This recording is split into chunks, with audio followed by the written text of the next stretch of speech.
Anti നമ്മൾ അശ്വതിയുടെ എന്തിനാ പോണേ? ഏത് അശ്വതി? ഇവിടുത്തെ സജീവനങ്ങളുടെ മോള്. അവളുടെ കല്യാണമായോ? ആന്റി അല്ല, നിങ്ങൾ ബന്ധുക്കളല്ലേ? പറഞ്ഞില്ല? ഇവിടെ വിളിക്കുമായിരിക്കും. നമ്മുടെ ഇപ്പോഴത്തെ ഒരു അവസ്ഥ വെച്ചിട്ടേ ബന്ധക്കൊരു ഒരു ബാധ്യതയല്ലേ. ആന്റി ഞാൻ എന്നാ പോട്ടെ, അന്വേഷിക്കുന്നു.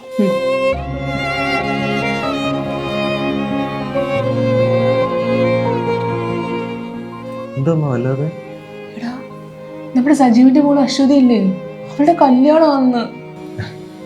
അമ്മ സങ്കടപ്പെട്ടിരിക്കുന്നു. നമ്മളെ വിളിച്ചില്ലല്ലോ, ചുറ്റിനെ വിളിച്ചു. ഇവിടെ മാത്രം മറന്നുപോയതായിരുന്നു.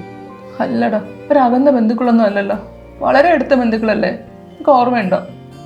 അച്ഛൻ ഉണ്ടായിരുന്നപ്പോ അവരാരെങ്കിലും നമ്മളോട് കാട്ടിയിട്ടില്ല. നിനക്ക് അറിയാവുന്ന കാര്യമില്ലേ? ഒട്ടിനെ കിടന്ന് നരകിച്ചിട്ട് പോലും ആരും തിരിഞ്ഞു നോക്കിയിട്ടില്ല. നമ്മൾ എത്രയാ അവരെ സഹായിച്ചിരിക്കുന്നത്? ആരെങ്കിലും വെറും കൈയോടെ വിട്ടിട്ടുണ്ടോ?